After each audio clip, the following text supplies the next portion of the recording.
भुवनेश्वर आज मुख्यमंत्री श्री मोहन माझी लोकसेवा भवन में भुवनेश्वर निर्माणाधीन प्रेक्षालय कलामंडल प्रकल्प कार्यर समीक्षा सहित केन्दुझर जिले में क्रीड़ा भित्तिभूमि विकास संपर्क में आलोचना कर सूचनाजोग्य भुवनेश्वर सैनिक स्कूल निकट में 9.85 एकर जमी उपर 173 कोटी टंका व्यय ओडिशार सर्वबृहत ଏହି ପ୍ରେକ୍ଷାଳୟ ଇଡ୍କୋ ପକ୍ଷରୁ ନିର୍ମାଣ କରାଯାଉଛି। 2000 ଆସନ ବିଶିଷ୍ଟ ପ୍ରେକ୍ଷାଳୟ ସହିତ 500 ସିଟ୍ ବିଶିଷ୍ଟ ଏକ ଓପନ୍ ଏୟାର ଥିଏଟର ମଧ୍ୟ ଏହି ପରିସର ମଧ୍ୟରେ ରହିବ। ମୁଖ୍ୟମନ୍ତ୍ରୀ ଏହାର ନିର୍ମାଣ କାର୍ଯ୍ୟକୁ ତ୍ୱରାନ୍ୱିତ କରି 2026 ମେ ମାସ ସୁଦ୍ଧା ସମ୍ପୂର୍ଣ୍ଣ କରିବା ପାଇଁ ନିର୍ଦ୍ଦେଶ ଦେଇଛନ୍ତି।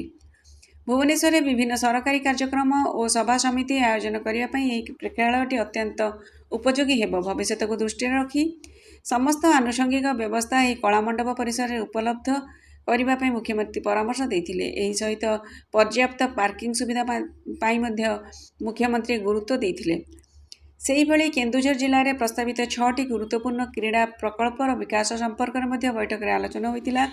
କେନ୍ଦୁଝର ରାଙ୍କି ଓ ରାଇକଳାଠାରେ 2ଟି ଅତ୍ୟାଧୁନିକ ସ୍ପୋର୍ଟସ୍ କମ୍ପ୍ଲେକ୍ସ, କାଳିପଡ଼ିଆଠାରେ ଏକ ଫୁଟବଲ ଷ୍ଟାଡିୟମ ସହିତ ଇନଡୋର ଓ ଆଉଟଡୋର ଗେମ୍ର ସୁବିଧା, ଡିଏନ୍ ହାଇସ୍କୁଲ ପରିସରରେ ଏକ ଅତ୍ୟାଧୁନିକ ସୁଇମିଂ ପୁଲ୍, ନରଣପୁରରେ ଆର୍ଚେରୀ ଏକାଡେମୀ ଏବଂ କେନ୍ଦୁଝରରେ 100 ଶଯ୍ୟା ବିଶିଷ୍ଟ ହ୍ୟାଣ୍ଡବଲ୍ କ୍ରୀଡ଼ା ଛାତ୍ରାବାସ ନିର୍ମାଣ କରାଯିବ ବୋଲି ବୈଠକରେ ଆଲୋଚନା ହୋଇଥିଲା।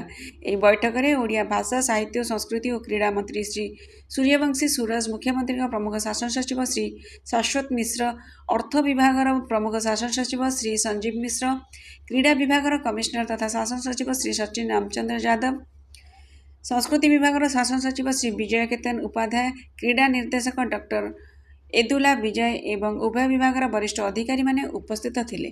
ସମୃଦ୍ଧ ଓଡ଼ିଶାରୁ ରଜତ ମହାପାତ୍ର।